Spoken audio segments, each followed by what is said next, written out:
ومن يضلل فلا هادي له وأشهد أن لا إله إلا الله وحده لا شريك له وأشهد أن محمدا عبده ورسوله اللهم صل على محمد وعلى آل محمد كما صليت على إبراهيم وعلى آل إبراهيم إنك حميد مجيد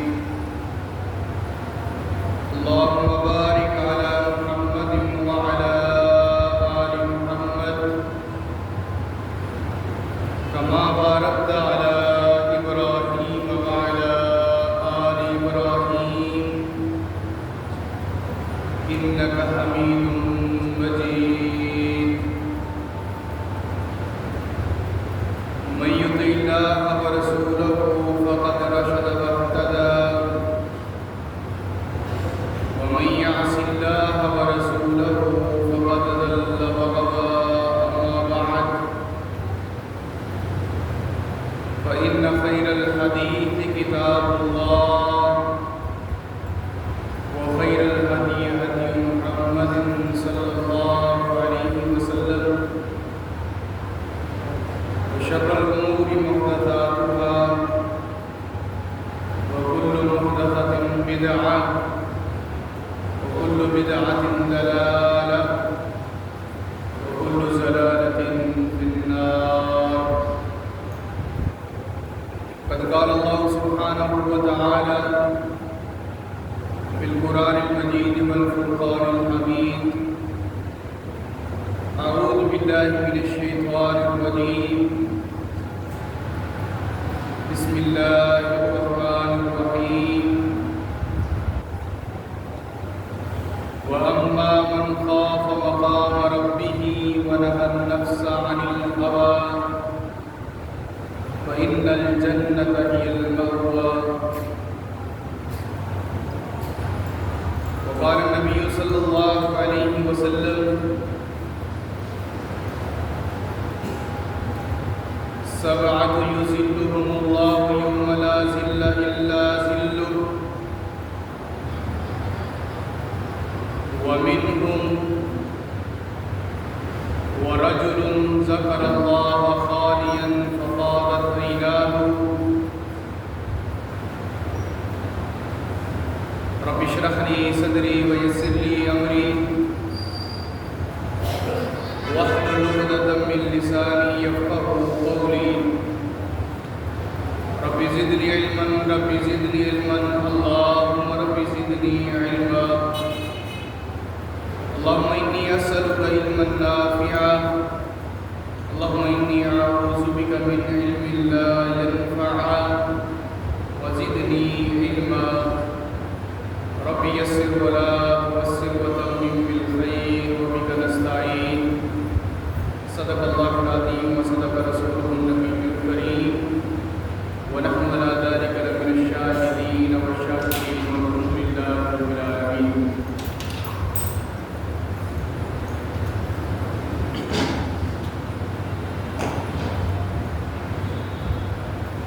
حدیث قدسی ہے، صحیح مسلم کی یہ روایت ہے. رسول اللہ صلی اللہ علیہ وآلہ وسلم نے فرمایا،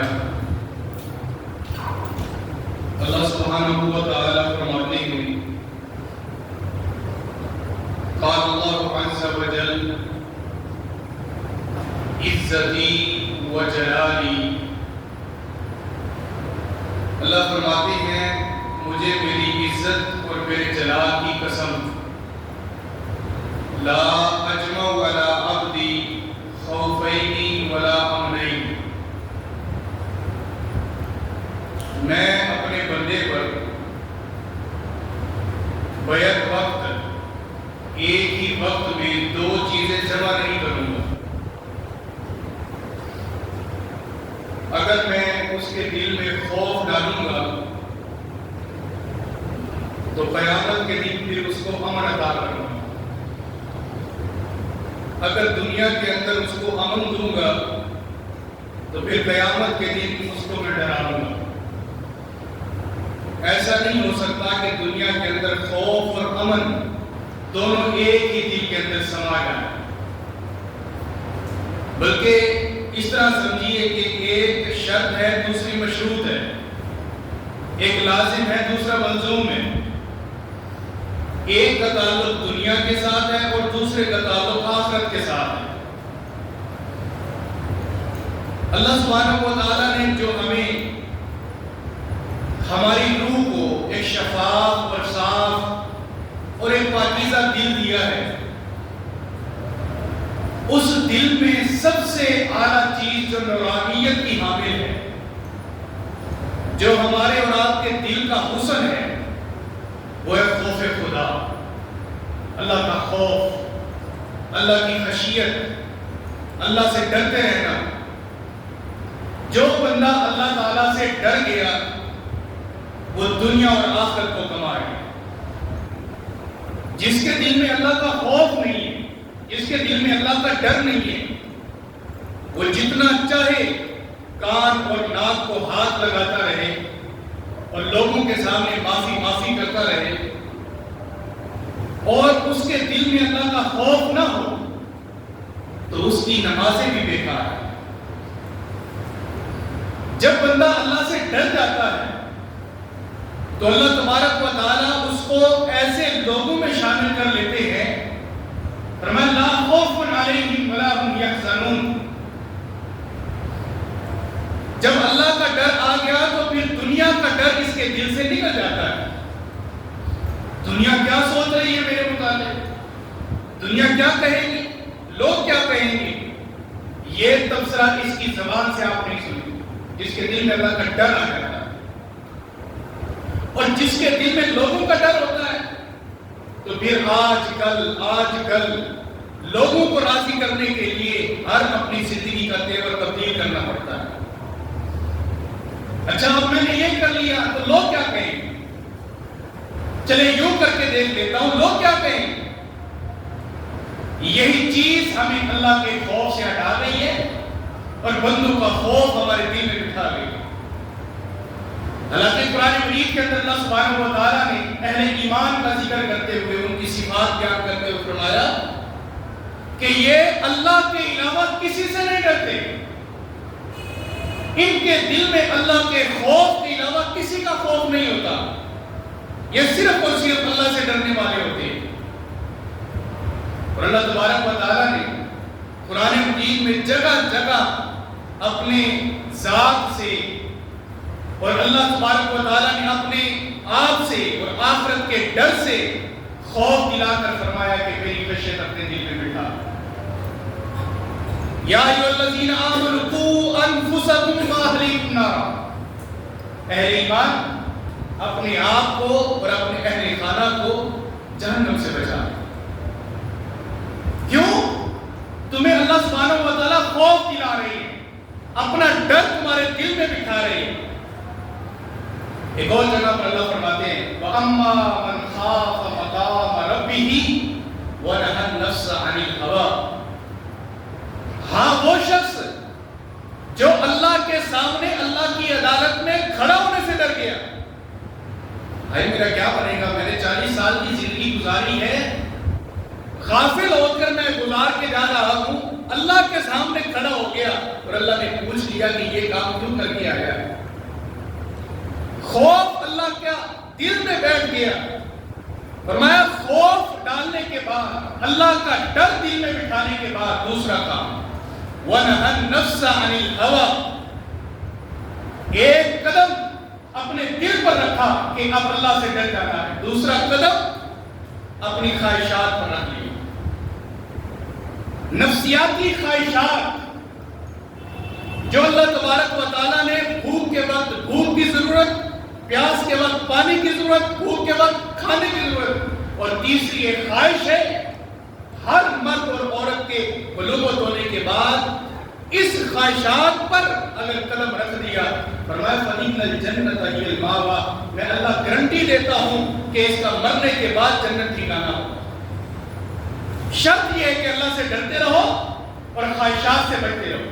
ناجائز خواہشات، نیک تمنائیں پوری کرنا، یہ تو دعا کرتے رہنا کہ اللہ میری نیک تمناؤں کو پورا کر دے. ناجائز خواہشات، اس سے اللہ سبحانہ و تعالیٰ نے فرمایا کہ اس سے بچ جاؤ. اب دیکھیں حدیث مبارکہ کے اندر اللہ کے رسول علیہ السلام فرماتے ہیں 7 خوش نصیب ایسے ہیں جن کو اللہ سبحانہ و تعالیٰ قیامت کے دن اپنے عرش کا سایہ نصیب فرمائے. اللہ تعالیٰ ہم سب کو بھی ان خوش نصیب لوگوں میں شمار فرمائے. فرمایا کہ 7 خوش نصیب اللہ کے سائے کے نیچے ہوں گے یا اللہ کے عرش کے سائے کے نیچے ہوں گے. ایک ان میں سے وہ ہوگا وَرَجُلٌ ذَكَرَ اللَّهَ خَالِيًا فَفَاضَتْ عَيْنَاهُ. رات کے اندھیرے میں اٹھا، اللہ کے سامنے تہجد پڑھی، قرآن پڑھا، اللہ کا ذکر کیا. فَفَاضَتْ عَيْنَاهُ. اللہ کا ذکر کرتے کرتے جہنم کا جب ذکر آیا، جنت کا جب ذکر آیا، پل صراط کا جب ذکر آیا، فَفَاضَتْ عَيْنَاهُ. اس کی آنکھیں بہہ پڑی، اس کی آنکھیں بہہ پڑی. اور ترمذی کی روایت فرمایا کہ اتنا آنسو اگر آنکھ سے نکل آیا کہ گویا کہ مکھی کا سر ہوتا ہے، اگر وہ آنسو نکل آیا اور نیچے میں نہیں گرا بلکہ رخسار پر آتے ہوئے خشک ہو گیا، فرمایا پھر بھی ایسے شخص کو میں جہنم سے بچا دوں گا. اللہ کے خوف سے روئے تو صحیح بندہ، اللہ کے خوف سے بندہ ایک دفعہ اپنے دل کو دہلا کے رکھ دے کہ اللہ کا خوف میرے دل میں بیٹھ گیا ہے. جب اللہ کا خوف آ جاتا ہے ساری عبادت بندہ کر سکتا ہے. جب اللہ کا خوف دل میں بیٹھ جاتا ہے بندہ حرام سے بھی بچ جاتا ہے. جب اللہ کا خوف بیٹھ گیا بندہ نمازیں بھی پڑھتا ہے، عبادت بھی کرتا ہے. اور جو اللہ کے خوف سے بندہ عبادت کرتا ہے، جو اس عبادت کے اندر لذت آتی ہے، وہ وہی انسان جانتا ہے جس نے خوف الہی کے ذریعے وہ عبادت کی ہوئی.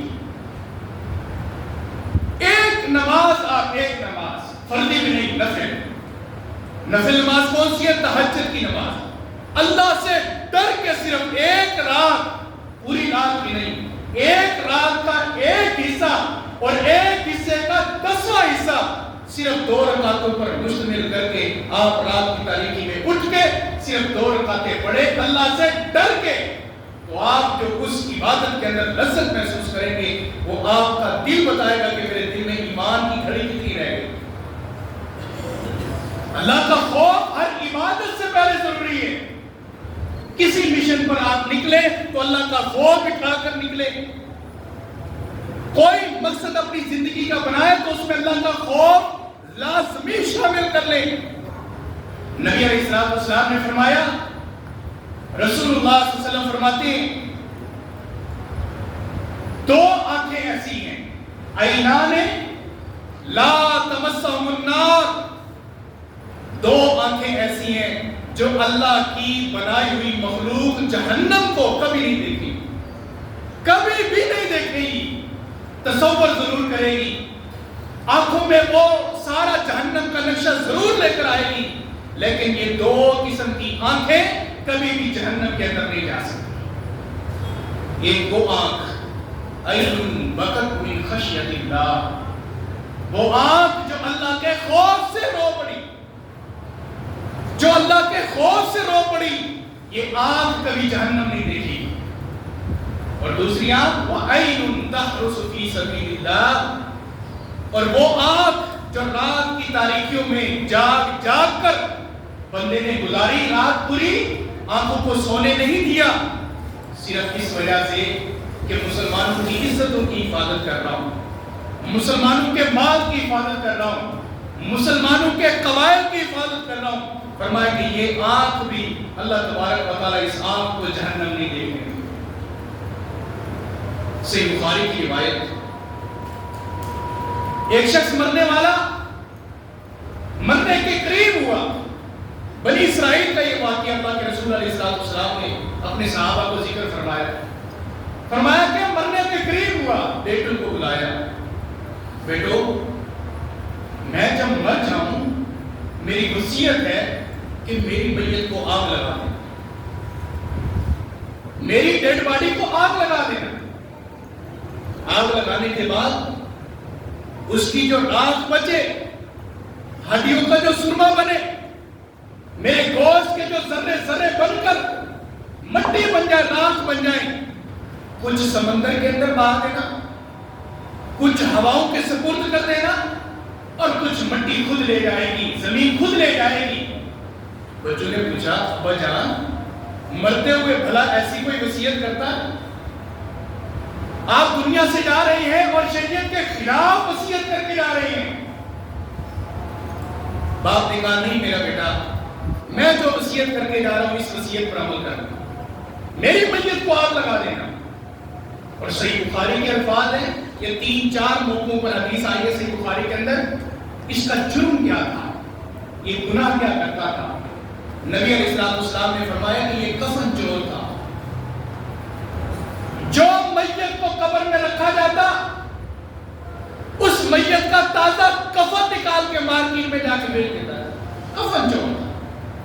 کتنا غلیظ اور کتنا دل کو دہلا دینے والا کہ ایک مرتا ہوا بندہ مر گیا، مرد یا عورت، اس کی میت کو برہنہ کر کے، اس کی قبر کو جام کر کے، پھر برہنہ کر کے، اس کا کفن نکال کے اور مارکیٹ میں جا کے بیچ دینا، صرف بیچنا نہیں، پھر اس کی کھٹی کھانا، اس کا پیسہ اپنی اولاد کو کھلانا۔ یہ جس طرح مجھے اور آپ کو اس کام سے کراہت آ رہی ہے، اللہ کی قسم حرام کا بھی یہی فتویٰ ہے۔ جس طرح اس کے معاملے کے اندر کراہت محسوس کر رہے ہو کہ یہ غلط کام ہے، حرام کے لیے بھی یہی فتویٰ ہے، حرام کے لیے بھی اس طرح کراہت محسوس کیا کرو۔ تو نبی علیہ السلام نے فرمایا، اس نے وصیت کر دی اور آپ نے وصیت کو پورا کیا۔ اب اللہ سبحانہ و تعالیٰ نے اپنے سامنے، اللہ تو قادر کریم ہے نا، جتنی راکھ چاہے ہواؤں کے سپرد ہو جائے، ہواؤں کو اللہ تعالیٰ ہی ان کو پیدا کرنے والا ہے نا، ہواؤں کو، مٹی بھی تو اللہ کی مخلوق ہے، پانی بھی تو اللہ کی مخلوق ہے۔ اللہ نے سب کو حکم دیا کہ جس طرح اس کی رات گئی تھی، ذرے ذرے گئے تھے، سارے واپس کرو اور ایک زندہ انسان دوبارہ تعمیر کرو۔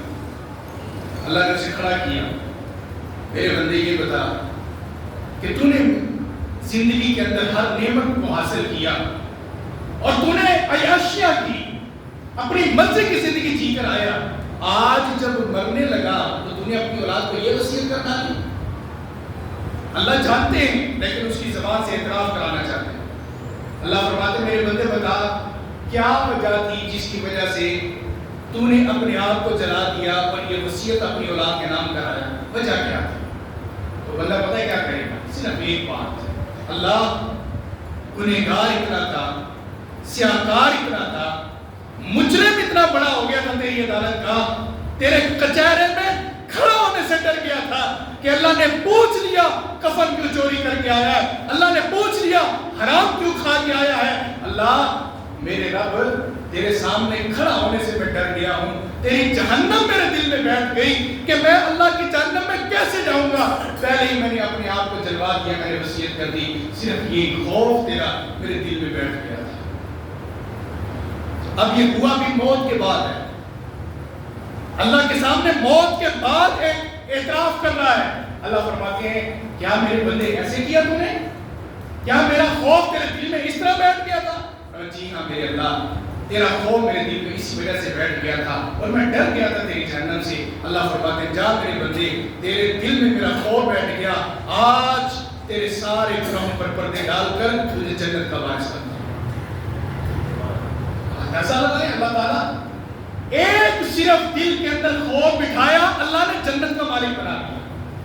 اور مجرم کتنا بڑا اللہ کی عدالت کا، مجرم کتنا بڑا، لیکن اس کے باوجود بھی اللہ تعالیٰ نے جنت میں داخل کر دیا۔ جامع ترمذی کی وہ روایت تو آپ نے بڑی مشہور سنی ہوئی ہے، جو نبی علیہ السلام نے فرمایا کفل نامی ایک شخص تھا، کفل نامی ایک شخص جس کے پاس اس کی ایک عزیزہ آئی، اس نے آ کر کہا کہ مجھے کچھ پیسوں کی ضرورت ہے، میرے بچے بھوکے مر رہے ہیں، کچھ پیسے دے دو، آریتاً دے دو، میں آپ کے پیسے کچھ دنوں کے بعد واپس لوٹا دوں۔ اب یہاں پر اندازہ لگائیں کہ پیسہ انسان سے کیا کچھ نہیں کرواتا، پیسے کی ہوس انسان کو کہاں تک لے ڈوبتی ہے۔ اب یہ عورت بیچاری مرتی کیا نہ کرتی، اولاد کا پیٹ بھرنے کے لیے اس وقت کے وڈیرے کے پاس، صاحب ثروت کے پاس چلی گئی، جا کر کہتی ہے کہ میرے بچے بھوکے ہیں، مجھے کچھ مال چاہیے، مجھے کچھ دولت چاہیے، پیسہ چاہیے، میں اپنے بچے کی بھوک کو مٹانا چاہتی ہوں۔ اس ظالم نے کہا کہ تو نے اپنے بچوں کی بھوک کو مٹانا ہے، اس سے پہلے میری انسانی وحشانہ بھوک کو مٹا دے، میری بھوک کو تو مٹا دے، تیرے بچوں کی بھوک کو میں مٹا دوں گا۔ وہ کانپتی رہی، کہتی رہی کہ کفلے اللہ نے تجھے دولت دی ہے، تجھے مال دیا ہے، دولت دی ہے، سب کچھ دیا ہے، میری عزت کی دھجیاں نہ اڑا، میں مجبور ہو کر تیرے دروازے پر آئی ہوں، میں مجبور ہو کر تیرے دروازے پر آئی ہوں، اللہ کا خوف کر، اللہ سے ڈر جا، مجھے میرے بچوں کے پاس جانا ہے۔ وہ کانپتی رہی بیچاری، لیکن کفل بار بار کہتا رہا نہیں، تجھے دولت چاہیے تو ہمیں بھی کچھ چاہیے۔ آخرکار جب حدیث کے الفاظ، جب وہ گناہوں کے سارے سہولیات کو اپنے لیے میسر کر بیٹھا، سارے دروازے اس کے لیے کھول دیے گئے، آخر میں اس کے دل کے اندر ایک ہی بات اس عورت کی بیٹھ گئی، باقی کفل آج میری عزت پر حملہ کر رہا ہے، مجھے مجبور سمجھ کے، مجھے بتا کہ کل عدالت خداوندی کے اندر جب کھڑا کیا جائے گا، بتا میرے اللہ کے سامنے کیا جواب دے گا، ذرا بتا اللہ کے سامنے کیا جواب دے گا۔ کفل کی زندگی تبدیل ہونی تھی، کفل کا خاتمہ اچھا ہونا تھا، یہ الفاظ اس عورت نے کہے، مجبور عورت نے، اب یہ الفاظ کہنے تھے تو کفل نے فوراً سے اپنی پوری شخصیت کو ڈھانپا، اپنے پورے جسم کو ڈھانپا، اور اس کو بھی کہا کہ جا یہ پیسے لے جا اور اپنے بچوں کو جا کے پیٹ بھر۔ ادھر سے اللہ سبحانہ و تعالی نے ملک الموت کو بھیج دیا، کفل کی روح پرواز ہو گئی۔ اب لوگوں کے درمیان چرچا ہو رہا ہے، یار یہ کئی دنوں سے دروازہ کیوں بند ہے، یہ کفل باہر کیوں نہیں نکلا، کئی دن گزر گئے ہیں، اس کا دروازہ کیوں بند ہے، ذرا پتا تو کرو کہ کفل کہاں گیا، شہر چھوڑ گیا ہے یا اپنا مکان کسی کو دے گیا ہے، کہاں گیا ہے؟ سارے لوگ محلے والے اکٹھے ہو کے اس کے دروازے پر آئے، اور لوگ ایک دوسرے سے یہ بات کر رہے تھے کہ بڑا گندا بندہ ہے نا، کسی عورت کی عزت کو اس نے محفوظ نہیں رکھا۔ جب لوگ چرچا کر رہے تھے، اس کی عزت پر دھبے لگا رہے تھے، تو اللہ تبارک و تعالیٰ نے فرشتوں کے ذریعے کان دیکھے کتنا نرالا کرایا، سب کی زبانوں پر لگام ڈال دیا، سب کی زبانیں بند ہو گئی۔ جو کہتے تھے کہ ہم تو عبادت گزار ہیں، جو کہتے تھے ہم اچھے ہیں، یہ برے ہیں، جو کہتے تھے یہ تو ہے ہی ایسے، ان کی تو نسل ہی ایسی ہے، ان کا تو خون ہی گندا ہے، یہ باتیں کرنے والے تھے۔ جب اس کے دروازے پر پہنچے تو اس کے دروازے پر لکھا ہوا تھا قد غفر اللہ لکف، قد غفر اللہ لکف، قد غفر اللہ لکف۔ او لوگو اپنی زبانوں کو بند کرو، اللہ نے کفل کے سارے گناہوں کو معاف کر دیا۔ خوف خدا اپنے دل میں تو بٹھا لے، اللہ تیری عزت کی لاج نہ رکھے تو پھر کیا؟ اگر اللہ سبحانہ و تعالیٰ کا ڈر میرے اور آپ کے دل کے اندر بیٹھ گیا، اللہ کی عزت کی قسم ہے اللہ وہاں پر عزت عطا فرمائے گا جب پوری قوم، برادری، پوری جماعت ایک طرف کھڑی ہوگی۔ اللہ تبارک و تعالیٰ آپ کو وہاں سے ایسے نکالے گا جس طرح کے آٹے میں سے ایک بال نکالا جاتا ہے۔ شرط یہ ہے کہ خوف خدا اپنے دل میں بٹھا۔ صحیح بخاری کی روایت، جن کے دل میں اللہ کا خوف نہیں ہوتا نا، ان کا حشر کیا ہوتا ہے؟ نبی علیہ السلام نے فرمایا کل قیامت کے دن کچھ لوگ ایسے آئیں گے اللہ کی عدالت میں جن کی نیکیاں تہامہ پہاڑ کے برابر ہوں گی۔ تہامہ پہاڑ مکے کے بڑے بلند و بالا پہاڑوں میں سے ایک پہاڑ کا نام تہامہ ہے۔ تہامہ پہاڑ کے برابر نیکیاں اللہ کی عدالت میں آئے گا، اور وہ گمان کرے گا کہ آج میری نیکیاں اتنی زیادہ ہے کہ میں اللہ کی جنت کو خرید سکتا ہوں. وہ گمان کرے گا کہ اللہ کی جنت کے 8 دروازے اگر کھول دیے جائے تو میں ہی 8 دروازوں میں سے گزرنے والا ہوں. اگر اللہ سبحانہ و تعالیٰ جنت کی طرف بلائے تو میں ہی اللہ کی جنت میں جانے والا ہوں. گمان کرے گا. نبی علیہ السلام فرماتے ہیں اللہ کی عدالت میں اسے لایا جائے گا. اللہ سبحانہ و تعالیٰ فرمائیں گے عبادت کر کے آیا. جی اللہ عبادت کر کے آیا ہوں, دین کی تبلیغ کی ہے, میں نے حلال کھایا ہے, حرام سے بچتا رہا ہوں. میرے اللہ ہر وہ نیکی کی ہے جو میں نے کرنی تھی دنیا کے اندر, اور تیرا حکم تھا میری ذات پر, میں کر کے آیا ہوں. اللہ تبارک و تعالیٰ فرمائیں گے تیری ان عبادات کی وجہ سے آج میں تمہیں جہنم میں ڈال دوں. تیری ان عبادتوں کی وجہ سے میں تمہیں جہنم میں ڈال دوں. اللہ تیرا یہ اصول تو نہیں ہے. اللہ جو نیکیاں کر کے آتا ہے اس کو تو بدلہ عطا کرتا ہے جنت کی صورت کے اندر, اور آج میری نیکیوں کے بل بوتے مجھے جہنم میں ڈالنا ہے. نبی علیہ السلام فرماتے ہیں صرف اس کی زندگی کے رجسٹروں میں نام اعمال کے اندر, ان کے بڑے بڑے دفاتر کے اندر جو اللہ کے سامنے دفتر کھولے جائیں گے, ورقے کھولے جائیں گے, صرف ایک گناہ ہوگا, صرف ایک گناہ, صرف ایک گناہ. نبی علیہ السلام نے فرمایا وَإِذَا خَلَوْا انتہبوا محارم اللہ. یہ ایسا بدبخت تھا, لوگوں کے سامنے رو رو کر کہتا تھا کہ یار اللہ کی جہنم میں سی ہے. لوگوں کے سامنے قرآن کی آیات کی دلیل دے کر کہتا تھا کہ یار اللہ سے ڈر جاؤ. لوگوں کے سامنے اپنے تقوی کا اظہار کرتا تھا, لوگوں کے سامنے اپنے آپ کو ولی اللہ کی صفات میں شمار کرتا تھا. اور جب یہ اکیلا ہوتا تھا, یہ بدبخت,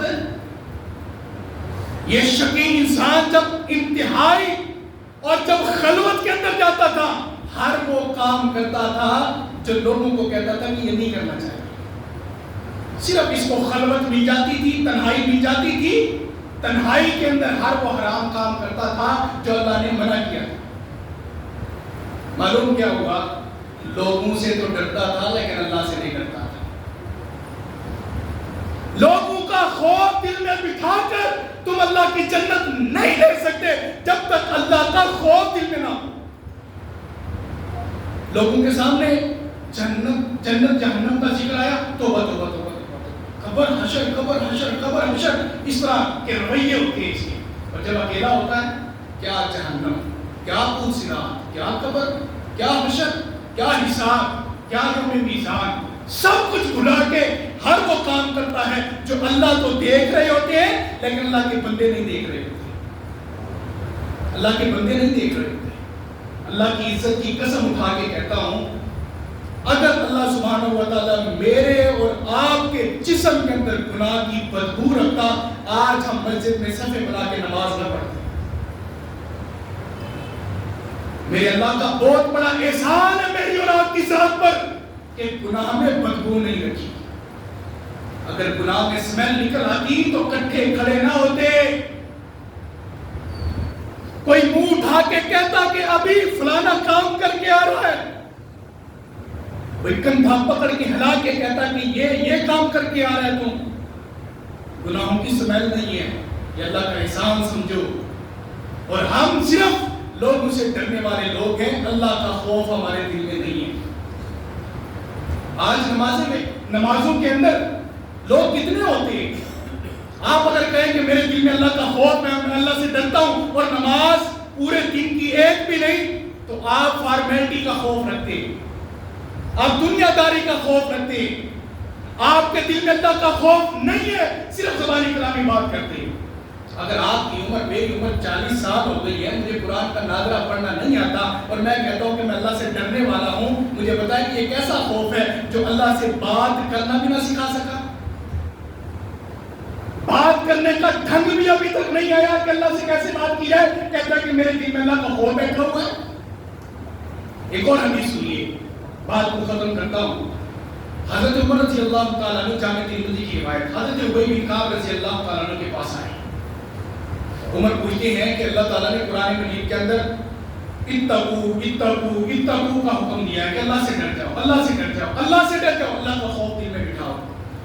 یہ اللہ کا خوف, یہ تقویٰ کیا ہے؟